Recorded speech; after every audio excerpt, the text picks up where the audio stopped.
prepárate como María. El Señor esté con vosotros.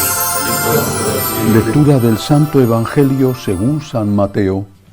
Gloria a ti, Señor.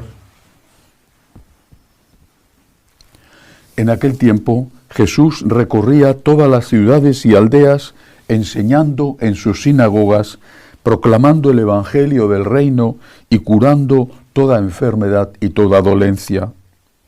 Al ver a las muchedumbres se compadecía de ellas, porque estaban extenuadas y abandonadas, como ovejas que no tienen pastor. Entonces dice a sus discípulos: la mies es abundante, pero los trabajadores son pocos.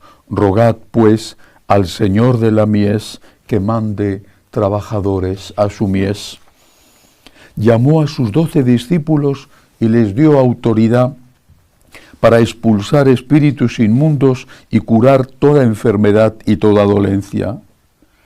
A estos 12 los envió Jesús con estas instrucciones: id a las ovejas descarriadas de Israel, id y proclamad que ha llegado el reino de los cielos. Curad enfermos, resucitad muertos, limpiad leprosos, arrojad demonios. Gratis habéis recibido, dad gratis. Palabra del Señor. Gloria a ti, Señor Jesús. Recuerdo cuando tenía 18 años, aún no había entrado en el seminario. Sé que estaba cerca de mi casa, en el barrio donde había nacido, donde vivía con mis padres, un barrio obrero en Madrid, Vallecas, y andando por la calle, no me acuerdo muy bien hacia dónde me dirigía, pero era cerca de mi casa, había una zona deportiva y allí había muchos jóvenes jugando al baloncesto. Y no sé por qué, aquel día pasando por allí, recordé estas palabras del Evangelio que acabo de leer. Están como ovejas sin pastor. Yo desde los 10 años había sentido la llamada del Señor a consagrarme a Él, a ser sacerdote, pero sobre todo a consagrarme a Él, a vivir para Él, a entregarme por completo a Él. El sacerdocio era una meta, pero no era la meta. La meta era la consagración a Dios. Pero había pasado por la crisis de la adolescencia, estaba en ese momento ya estudiando en la universidad, había una muchacha, una compañera de estudios que me gustaba, yo a ella, y aunque tenía bastante claro que el Señor me llamaba, también tenía mis dudas. Creo que no tener dudas ante una decisión tan trascendental en la vida puede ser un poco de insensatos. Lo normal cuando uno tiene que tomar una decisión que va a implicar toda tu existencia es planteártelo con honestidad, con seriedad, plantear los pros y los contras y después, naturalmente, tomar una decisión, porque no se puede vivir eternamente deshojando la margarita con el sí, no, sí, no. Ver a aquellos jóvenes allí, que eran más o menos de mi edad, pues no sé por qué, me tocó el corazón. Están como ovejas sin pastor. Ya entonces había crisis de sacerdotes, crisis de vocaciones, ya entonces. ¿Quién evangelizará? ¿Quién les hablará de Dios? ¿Quién les ayudará a distinguir su mano derecha de la izquierda? Es decir, qué es bueno y qué es malo. ¿Quién evitará que puedan caer en la droga o que caigan en el alcohol o que hagan del sexo el motor y el motivo principal de su vida? ¿Quién lo hará? Y yo repito que había sentido esa llamada y que tenía dudas. Tomé una decisión. Señor, yo me siento tan frágil, tan poca cosa, pero aquí estoy para hacer tu voluntad. Cuenta conmigo. Si en algo puedo serte útil, cuenta conmigo. Muchas veces me preguntaba, ¿por qué yo? ¿Por qué yo? Y empecé a preguntarme, ¿y por qué yo no? Y me di cuenta de que no tenía que tener razones para el sí, sino que tenía que tener razones para el no. ¿Por qué yo no? ¿Por qué yo no? Por mi fragilidad, por mi debilidad, por mis defectos. ¿Y la gracia de Dios dónde queda? Te enfrentas a la vida, a cualquier reto en la vida, también el matrimonio o los hijos o el propio trabajo. ¿Te enfrentas solo con tus fuerzas? Si eres ateo, es lógico, allá tú calculas y ves lo que puedes hacer. Pero si eres creyente, sabes que ante todos los retos de la vida, y no solamente el reto de la vocación, te vas a enfrentar contando con la gracia de Dios. Por eso la pregunta dejó de ser ¿por qué yo? Para pasar a ser ¿y por qué yo no? ¿Qué motivos tengo para el no? Están como ovejas sin pastor. Y si esto lo sentí yo hace tantísimos años, repito, cuando era un muchacho, hoy en día es peor.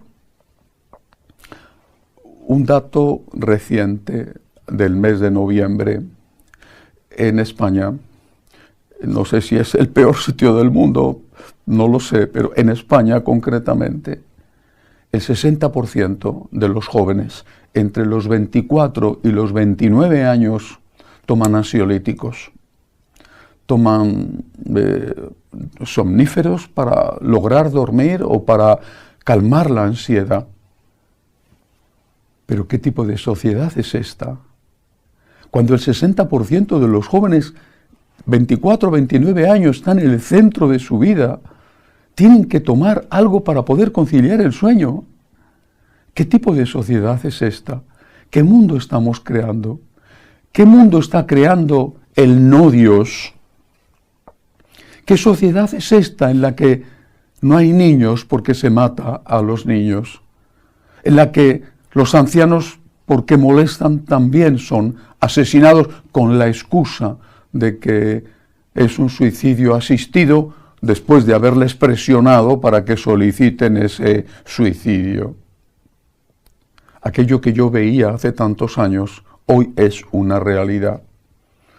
Están como ovejas sin pastor. Y yo creo que hoy es vigente más que en la época de San Pablo. Incluso estaba empezando entonces la evangelización y San Pablo, el gran misionero, sentía el ímpetu de llevar el mensaje de Jesús a todos los pueblos. Y le costó la vida, como sabemos, tantos sufrimientos, tantas persecuciones. Y él decía, el que está casado que viva como si no lo estuviera.